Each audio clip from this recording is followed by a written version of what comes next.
just to get us started, we've been contrasting this idea of knowing Jesus versus knowing about Jesus. And how have we described that? What's kind of stuck with you regarding that? Can you remember what we've said about that as we think about, okay, what's it mean to know him versus simply knowing about him? How has Don emphasized him? And you can talk about anything from how he's emphasized it to how you've thought about it or how you're thinking about it right now. So anything?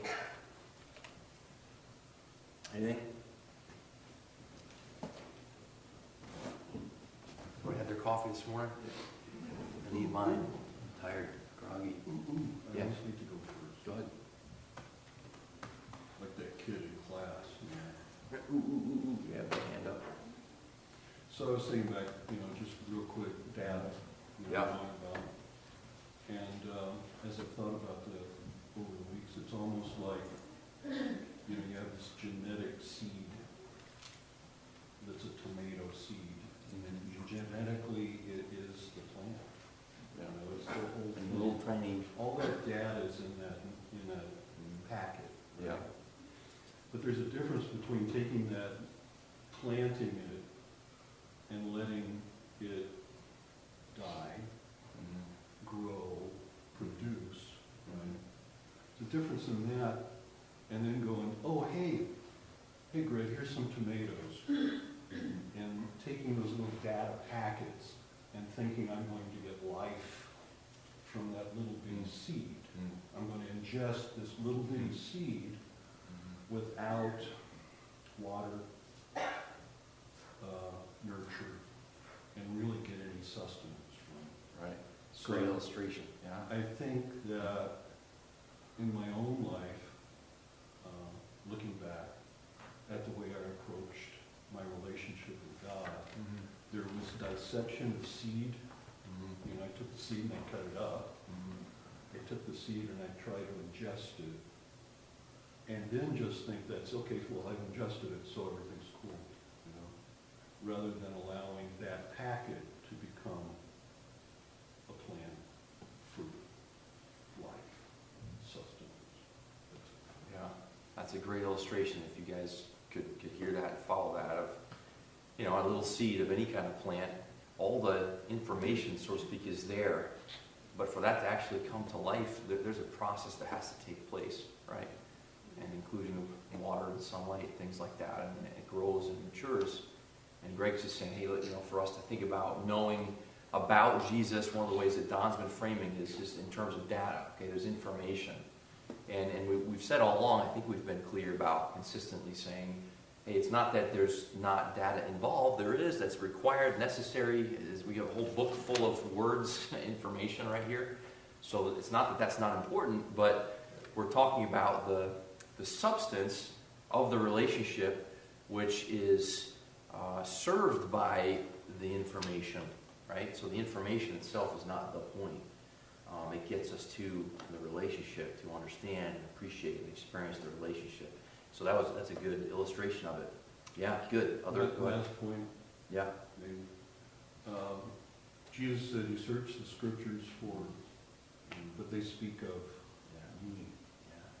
Yeah. So, to look at data and think, but to forget that it points to a person. Yeah. If there's life there. Yeah. No, it's good. That's a great reference. I don't know many times. I think it's John 5 where Jesus says that. He's talking to the religious Jews and says, "You search the scriptures diligently, because in them you believe you have life. It's these which testify of me." And he's standing right there in flesh and blood in front of him. And he says, "But you won't come to me that you might have life." Which is a good illustration of the fact that we humanly can be all about the data. We can be pouring ourselves into it or pouring it into ourselves and still miss the person of Jesus. And so we're trying to be really clear about upholding him and the substance, the essence of that relationship. Yeah, Tracy. Just the way you're even saying that, it's making me think, and I hope I don't offend anybody, but even when you hold up the Bible and say there's data here, it's like what Paul says in Corinthians about the commandments written on stone. That in itself is just death all by itself. It's the essence, it's the spirit of the law. So when we talk about knowing, there's knowing about, and that that is just words written on stone versus the spirit of ministry. So in knowing, it's because we have become acquainted with the person, the Spirit of God.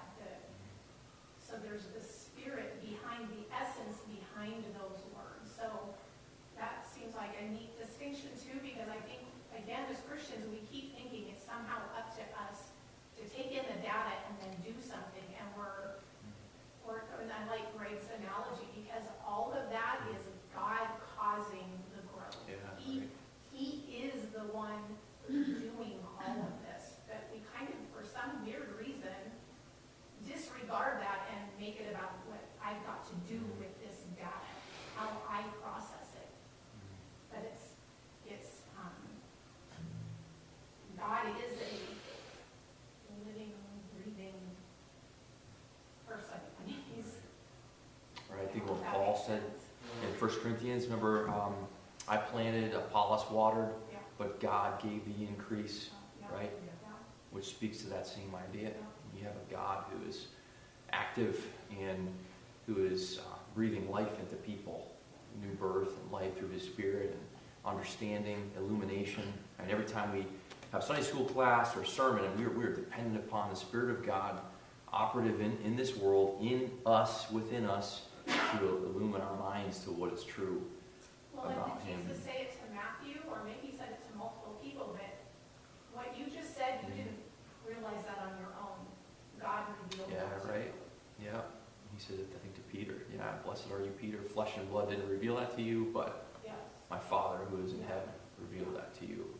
Concerning, he said, hey, you're the Christ, right? So for Peter to be able to recognize that, see that, believe in Him, and he had the benefit that we don't have, which we've been talking about the last few weeks, and I plan to say a little bit about in the sermon this morning again, which is this idea that we, to be honest, we don't experience God with our natural senses. Now, there's a way in which we do. We've said, I think it was 2 weeks ago, we said, hey, every time we experience anything in the physical world, I mean, the Bible says Jesus is upholding all things by the word of His power. In Him all things hold together.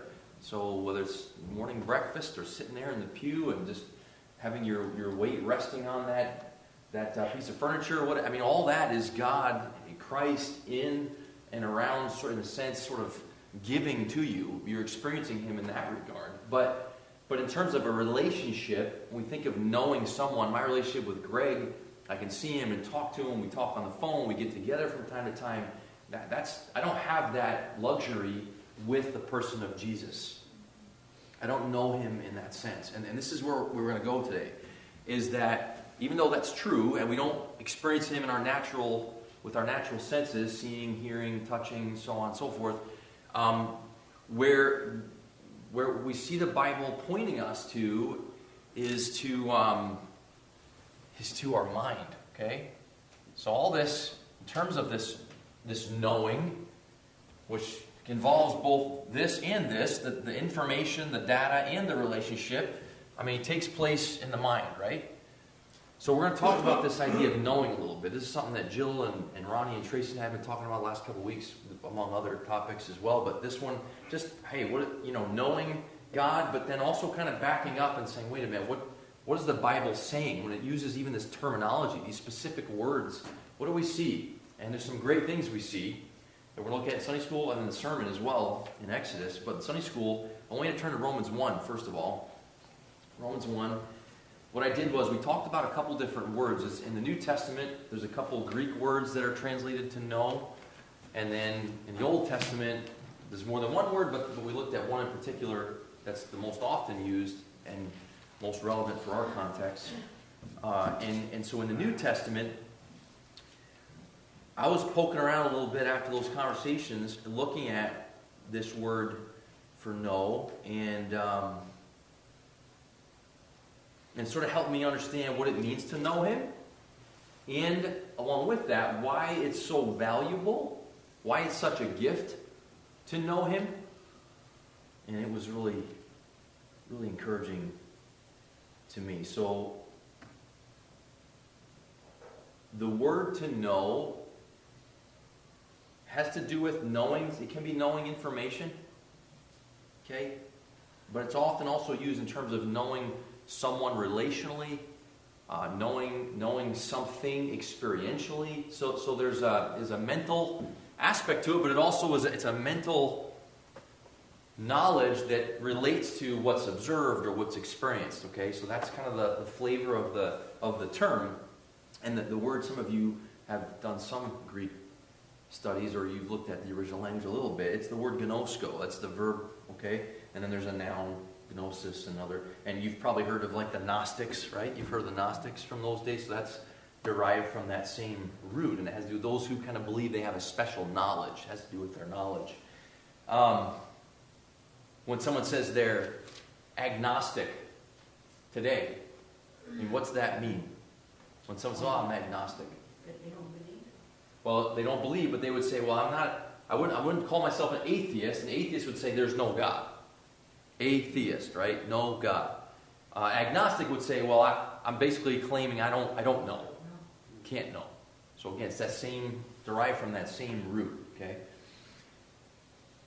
So there's gnosko, and then there's another word that's a compound form of it, which has what's called a prepositional prefix. Okay, so prepositions are words that are used that describe relationships, temporal relationships or spatial relationships. So epignosko or epignosis is technically, literally, knowledge on, or epi is kind of on behalf of. I remember just having to learn this vocabulary way back when in Greek classes. So it's kind of it's like an emphatic, intensified knowledge.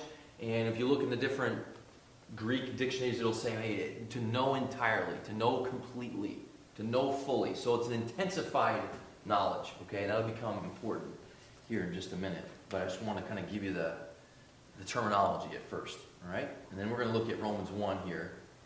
And we're going to read, I'll read this because we're going to stop along the way. And I want us to do this. I'm going to just kind of jot down here some of these thoughts of what this describes in terms of our mind, okay? We said earlier, so we don't, in terms of our senses and our relationship with Jesus, I mean, the most important faculty involved, physically speaking, is our brain, okay? And our brain, of course, is the physical location in which this thinking takes place.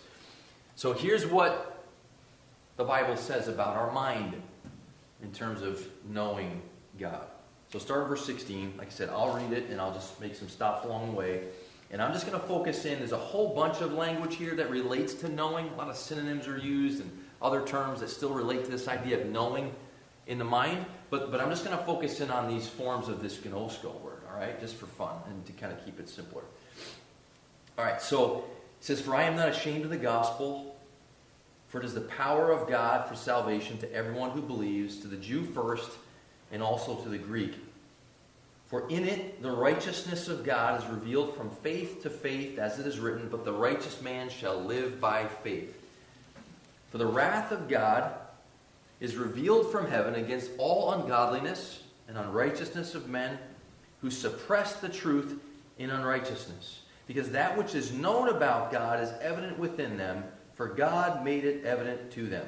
So let's stop there for a minute. In verse 19, you see the word known there, that which is known about God. So that is from that same Greek root we've been talking about. Okay? If you wanted to, you could really back up and say, well, even though he didn't use that word, he does talk about right before that, suppressing the truth. So there again, you have things going on in the mind.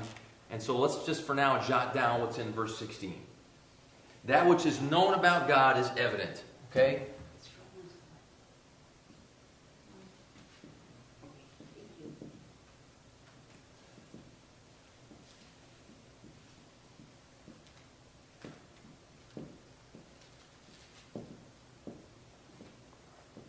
What does it mean that it's evident? What's evident mean? Obvious? Out in the open. Out in the open? Not hidden. Not hidden? Good. And then where does he go from there? Verse 20. "For since the creation of the world..." So if we're going to ask the question, okay, how is it evident? Well, here's how. since the creation of the world, his invisible attributes, his eternal power and divine nature have been clearly seen, being understood, different term but similar, having to do with the mind, being understood through what has been made, so that they are without excuse. So God has given ample evidence, for starters, simply by the virtue of the fact that he's the creator of all things. And everything we see around us, observe, experience with our natural senses, points to him. Psalm 19 says that the heavens declare the glory of God. Later in Psalm 19 it talks about there's no speech, but there is speech. Like the creation doesn't really talk to us, but it does talk to us. And it talks to us about our Creator. It says things about his invisible attributes, things we can't see. We can know things about because of what we can see in the created order. So then verse 21 says, even though, here we go again, they knew God, same term, they did not honor him as God or give thanks, but became futile in their speculations, and their foolish heart was darkened. So here we have now the idea of them, which is really everybody. I'm going to do this. Just say we, okay? Because this is all humans. Knew God.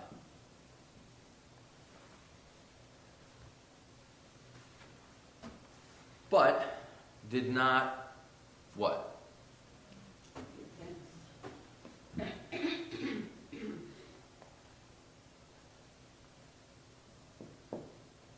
What did you say, Sylvia? But did not give thanks. Did not honor him. Talked about this a little bit too, in terms of what it means to honor. And I think that most basically esteem his value, right? See his value.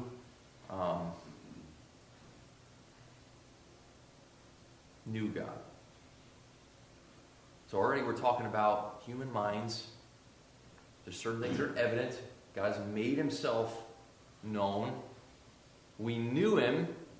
So he made himself known around us through created order, and we knew him. And then he goes on to talk about what we did with that knowledge. We didn't honor him. We didn't give thanks. Became futile in speculations. Foolish heart was darkened. Professing to be wise, became fools. Exchanged the glory of the incorruptible God for an image, the form of corruptible man, the birds, the four-footed animals, and crawling creatures. This is interesting too. I like this idea of like shadows versus substance. And it's kind of strange, but in a way what the Bible is telling us is the world we live in, the physical world, is the shadow world. The actual substance is the person of God, what is spiritually true. Christ. All we talked about, even when we were back in Ephesians 1, we're going to go there later today as well, but back in Ephesians what it says about every spiritual blessing in the heavenly places and all that we cannot currently see, the Bible talks about those realities as actually more substantial because of the person of God, the person of Christ, than everything we experience with our natural senses, which is referred to as, in a sense, kind of like shadow-like. And here when it says, what people do with the knowledge of God is we say, hey, I don't see him as being that valuable. Instead, I value that which is corruptible. What does corruptible mean? What happens to things that are corruptible? Marred? What? Subject to decay. Subject to decay. They don't last. You take a nice, brand new, clean, shiny car and leave it outside for years and years. And it'll take a while because they get a lot of, good materials they use these days. But eventually, what's going to happen to it? It's going to break down. Corrosion's going to take place. Rust, things like that. Everything in this world, including our bodies themselves. Including, he gives the example of animals and everything. So he says that the human mind, though knowing God, esteems him of less value than that which he has made. So you keep going. It says God gave them over, and I'm just going to kind of illustrate this way. It says over and over that God gave us over. And that word has to do with just, in a way, almost like setting aside, putting aside. There's sort of giving over to what is here. And then you keep going. And lust their hearts to impurity. So now here's what the results are. The bodies were dishonored among them. Exchange the truth of God for a lie. Once again, it's to do with the mind, what people believe. Worship, serve the creature rather than the Creator. Another way of saying, again, putting the corruption or corruptible before the incorruptible God. Then it goes on, verse 26. For this reason, God gave them over to degrading passions. For women exchange the natural function for that which is unnatural. In the same way, men abandon the natural function of the woman and burn in their desire toward one another. Men with men, committing indecent acts, receiving in their own persons the due penalty of their error. And just as they did not see fit to acknowledge God any longer, I want to stop here again, because here's the same word, or a form of that word. This time it's epigenosis, or the compound form, that intensified form. For this reason, verse 28, and just as they did not see fit to acknowledge God any longer, and literally is, they did not deem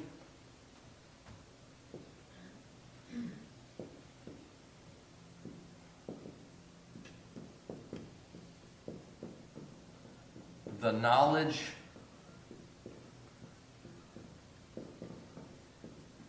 of God to be worth, like literally this is the language of it, okay? To be worth holding on to, clinging to.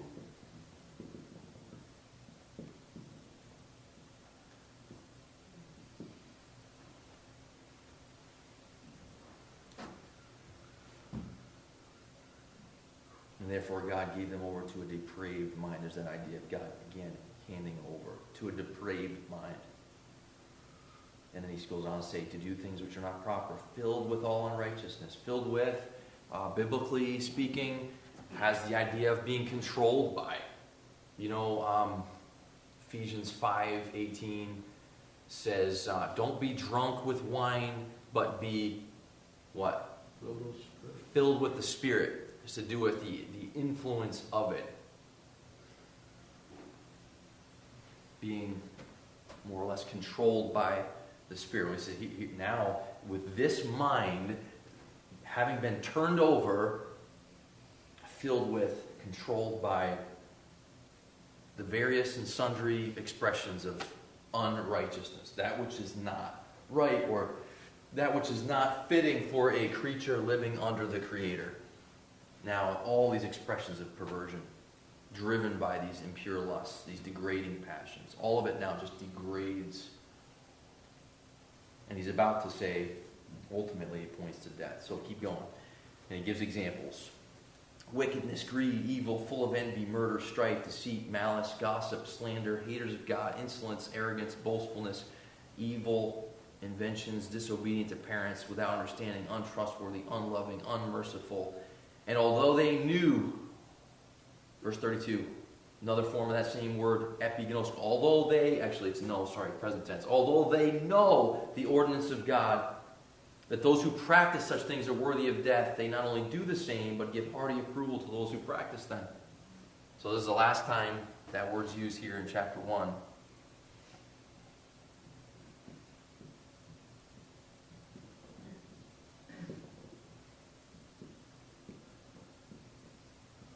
And this word, ordinance of God, it has to do, it's actually a form of the word for righteousness, so it's kind of like the articulation of, or the specifics of righteousness.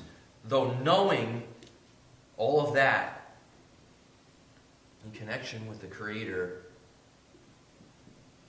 and that there is a worthiness of death,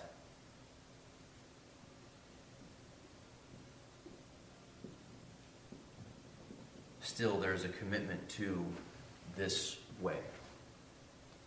So far, we have, hey, here's a human being apart from the grace of God. When it comes to a relationship with God, when it comes to the idea of knowing Christ specifically even, we can say, hey, this is where we would be forever stuck. This is the human condition. When it comes to knowing God, here's what we do, naturally speaking, with our knowledge of God. We do what with it? How would you describe it? What words would you use? Hide it, Devalue it, hide it, devalue, disregard it. Brad, were you going to say something? Ignore. Ignore it. I mean, let that soak in for a minute. Are we going to cover the suppress end of things? And we can. I mean, it's all related, right? So even that. So what we do with that knowledge, when we hide it, we ignore it. The idea of suppressing, holding down the truth. The truth is it's like a spring, and we're just like holding it down. I was thinking of Darwin and Leakey and folks like that, a purposeful effort to do away with God. Period. And look at what they're teaching in the universities now.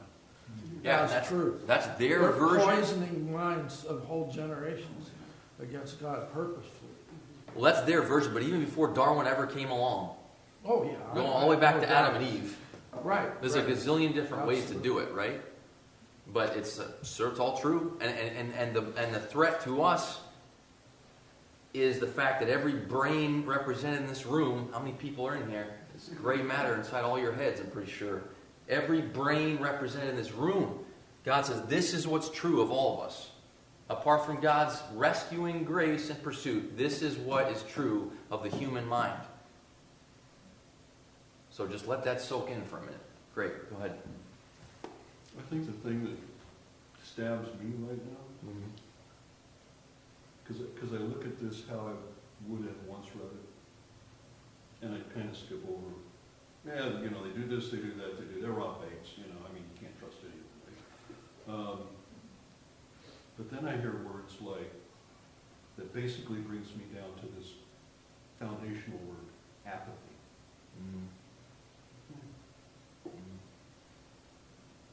And that doesn't seem like a lot, but oh, how full of malignant seed it is, because it starts out by saying, they didn't glorify him, they weren't thankful. And that comes out of a, they got bowling. And it'd be bowling. That's a perfect example. That would be hysterical. Let's go bowling. I remember Jim Gaffigan has a bit about that. I can look at my own life and go, years where I went,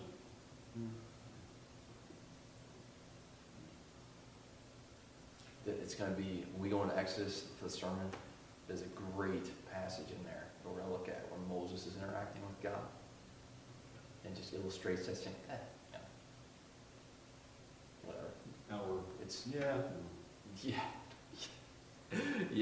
I don't know. I have a friend back in Rhode Island that says this weird thing, bro, no, bro, I don't know, bro. So that's, Greg and I just say that now. I don't know. Go ahead, Tracy. Well, what's really cool is you've been saying for the last few weeks, we don't touch God, we don't see God, we don't hear Him, we don't see Him, and yet Adam is our representative. So this isn't just this peripheral knowledge in creation. Adam literally did touch and see and feel and hear God. Yeah. And this is, as our representative, like Romans 5 says, that is how He is described. And therefore, as you're saying, it's in our DNA. And when you said apart from God's grace, that's the whole point of the Bible now. Yeah. We needed God's radical grace to give us a different mind. Yeah. So from Adam on, this is true of a human being. We, as Greg said, we are apathetic to God. Who cares? Adam literally observed God doing His business, and God was relational with Adam. He's talking to him. I have given you everything. So not just God's power, but His relational intimate, the verse we're going to read today from Psalms, that intimate acquaintance with us. And from Adam on, we go, yeah, big deal, so what? We Yeah. need God's grace to intervene. I hope you heard that, and there are countless illustrations of that in the Bible, in our lives, in lives of the 7+ billion people on this planet.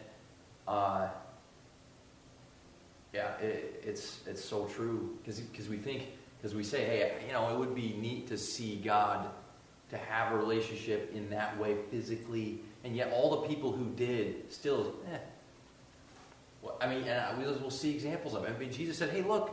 People said, well, maybe go do the signs for us. We want to see more signs. Like, look, you won't believe if someone rises from the dead. It's not the issue. It's not, lack of evidence is not the problem. But to really be honest about the fact that, yeah, that's my condition. Apart from the pursuit of God, nah. I can prove it. Think about the last time you were in a car on the freeway. Selah, set and think. Yeah. Well, I got cut off by this guy. Hey, I'm under a lot of pressure. I got to get here. Yeah, you have a relationship with God. I got to get here. Yeah, that's right. Get out of my way. Yeah. Yeah. So I still got to get here. So he still cut me off. Yeah. So. Oh yeah, we're gonna see it. So Jill, and then yeah. I just thought it was neat when Tracy was talking about God. I mean, God's offering himself, like in the garden with Adam and Eve, he's offering them himself, that relationship with him, and he's intimately knowing them and caring for them, providing for them, all of that. And that's same for us as well. And yet that human part that he's relating to us, but we're like, I don't want to relate to you. Like, I don't want to have that. I don't want to care about you, even though God cares about us. And that's just so crazy. The God of the universe actually cares. Like, we don't even care that he cares. So it's just all So here's mind-blowing. the illustration of that. Once again, marvel over my amazing artistry. I want to say one more thing. Okay. Let me finish my cool drawing first. Okay. So there's a stiff arm, right? To God, right? And I have in my notes.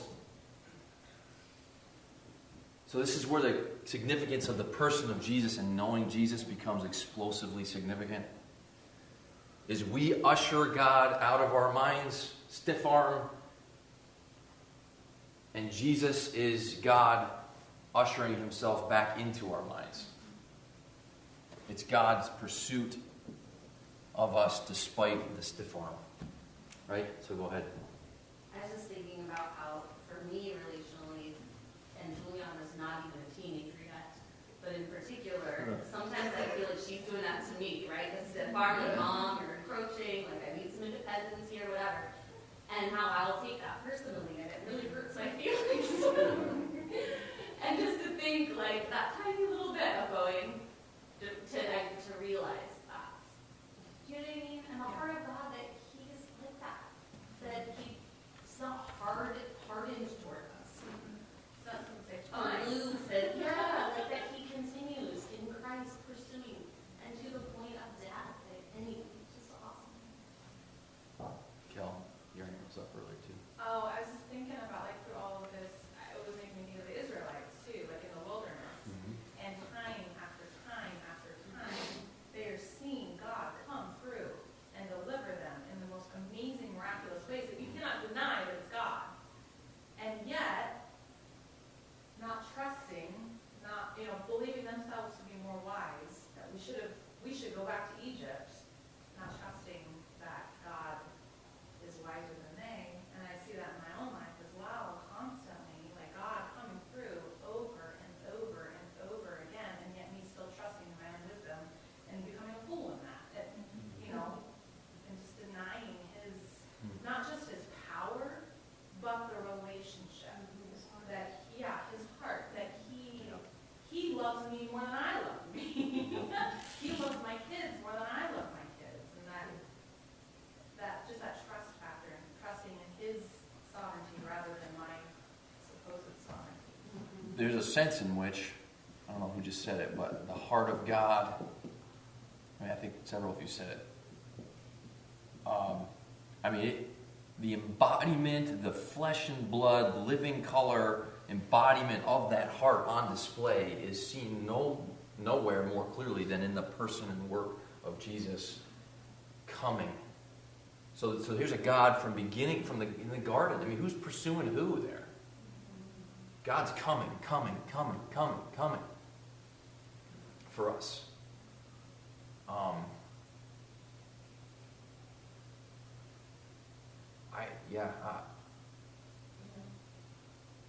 Go ahead. You know, this is all true, and I'm not refuting it at Uh-oh. all, because I certainly believe it. But Because I know what's inside my head. But still, there comes a point in his pursuing this where we can be thankful, because he says, my sheep hear my voice and follow me.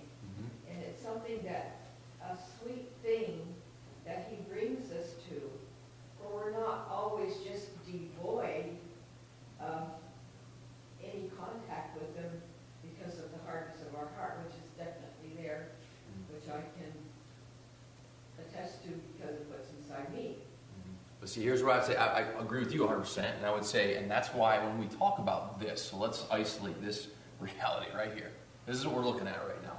Now, we got there by looking at this first, okay? That looks like a balloon that's going to fly away because of the way you may be. Oh, that's the brain. That's the brain stem right there. Looks like it's going to Like a brain. Dialogue box. Use those like a cartoon dialogue box. No, it's a brain stem. I should have explained that earlier. So come back to me, folks. So right here, right? This is the I can't tell you how many times I'm in my office. I've heard the unloading of the problems, the this, the that, just vomited out in my office, right? And then we'll look at, and I'll lay on the board. Sometimes we'll look at, here's who God is. And there's these moments of like, wow, that's just awesome. And wow, that's relief. And wow, that's rest. And then it's like, but there's all these problems. We're looking at all this other crap again. It's like, wait a minute, did you like this? Remember this? Like, so the point is, part of the newness, part of the hearing Christ's voice and following him starts with saying, I now see some of this. I see the heart of God. And I'm compelled by the fact that that's the way God is. That is gratitude. That is thankfulness. Whether it's explicitly said or not, just to sit here and say, wow, that's amazing. Well, what Sydney's saying is that is happening. We hear his voice because we're sitting there marinating in that. That box you just drew? Which one? This one or this one? Yes, no, This one. that one. Yeah. Now we're marinating, so we hear, which is why Paul is constantly going over and over and over of who God is, what Jesus has accomplished. God is actually renewing our minds. Changing, yes. So let's textually prove that. All right. So go to Ephesians 1. We have a few minutes left. A couple places. Ephesians 1, 15 through 23. And again, I'm just going to read it for time's sake and to point out some things. For this reason, I too, Paul says, having heard of the faith in the Lord Jesus which exists among you, and your love for all the saints, I do not cease giving thanks for you, making mention of you in my prayers, that the God of our Lord Jesus Christ, the Father of glory, may give to you a spirit of wisdom and of revelation in the knowledge of him. There's that same word, epignoso, and that kind of full, complete knowledge, exact knowledge. I want more of that for you. I pray that the eyes of your heart may be enlightened, so that you will know what is the hope of his calling, the riches of the glory of his inheritance in the saints, and what is the surpassing greatness of his power toward us who believe. These are in accordance with the working of the strength of his might. So stop there. You have Paul say, I'm praying this for you. More of this knowledge of who he is. More of this understanding. Tracy's going to explode. Go ahead.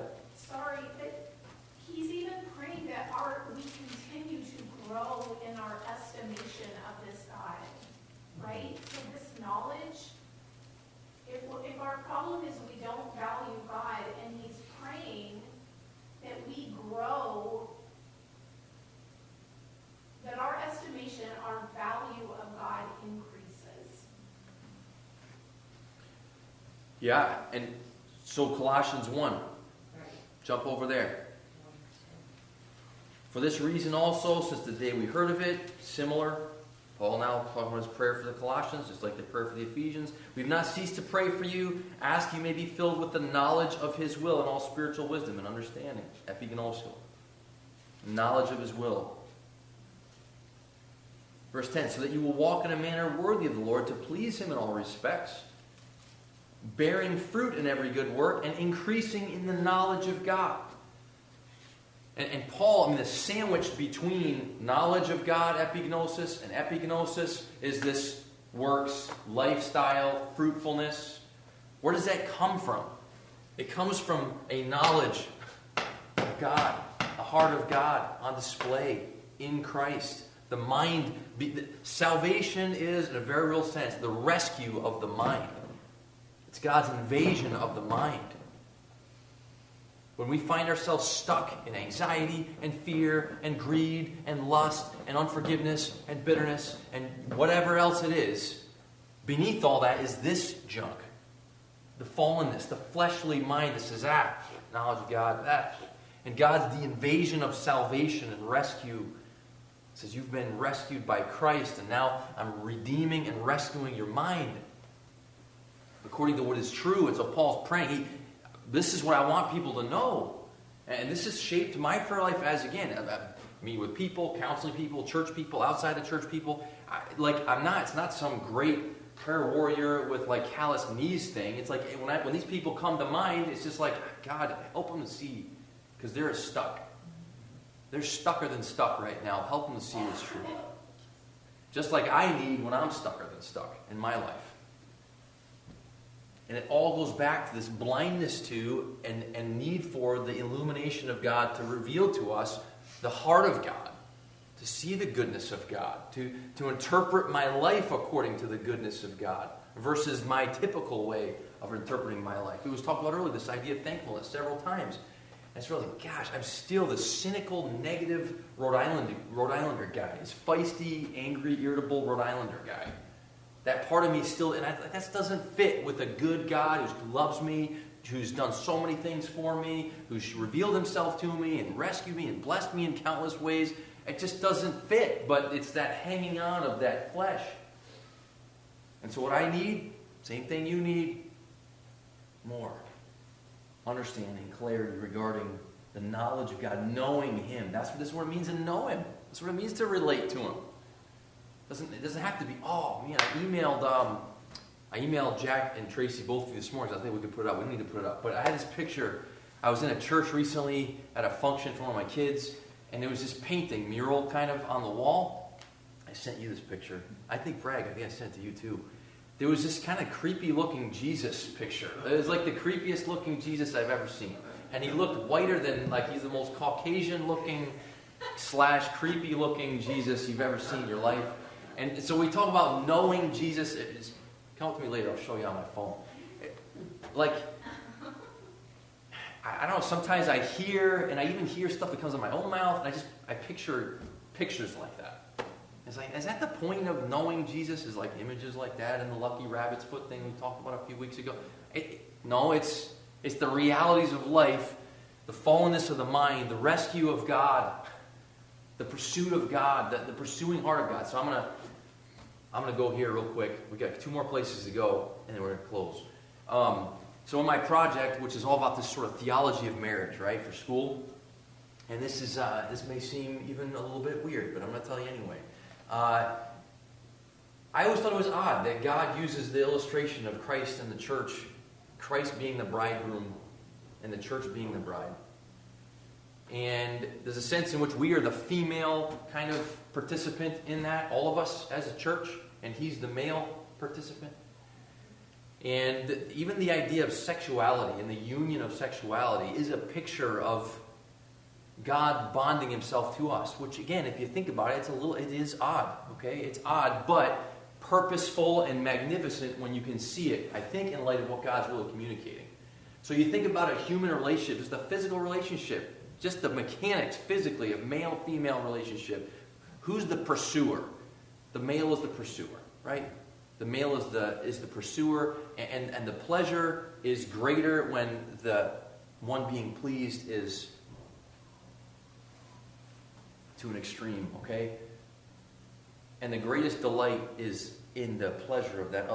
To view that as a limited, finite, flawed picture of a God who pursues his people and is delighted to delight his people, to one day, like with explosive excitement, to show us all the glory of who he is, and to be able to finally see clearly, to see him, to experience a new creation with no sin, no blindness, no unthankfulness, no quarreling and squabbling over stuff, with complete peace and all of that. And that's amazing. And the picture of even human sexuality is like a little finite, broken picture of this far greater reality of a pursuing God who delights in giving to his creatures, his bride, who is unworthy of that. And so we think about like this. There was, for a long season of my life, Christianity was binding and constricting and very serious, and I wish I could take back certain years of my life. I just didn't see the heart of God, the joy of God, the generosity of God, the reality of God, the character of God for what it really is. And we have all these pictures God gives us. And this is the last thing I'm going to show you, and I'm going to actually bring it up in the sermon, so it'll be a review for you guys in the sermon. But 1 Corinthians 13, the context of love. Okay, this is Paul again. It's the same word, epigenosis, is used here too. For now we see in a mirror dimly, but then face to face. Now I know in part, but then I will know. There's the epigenosko verb. Then I will know fully, just as I also have been fully known. So what that's saying is, when we finally get home, then we will know him as much as he has all along known us. And he knows us perfectly, fully now. And when we're there, when we're home, we will know him in the same way he knows us. So when we think about knowing Jesus, I think this is some foundational textual truth that can help ground us and give us things to think about. All right, let's close in prayer.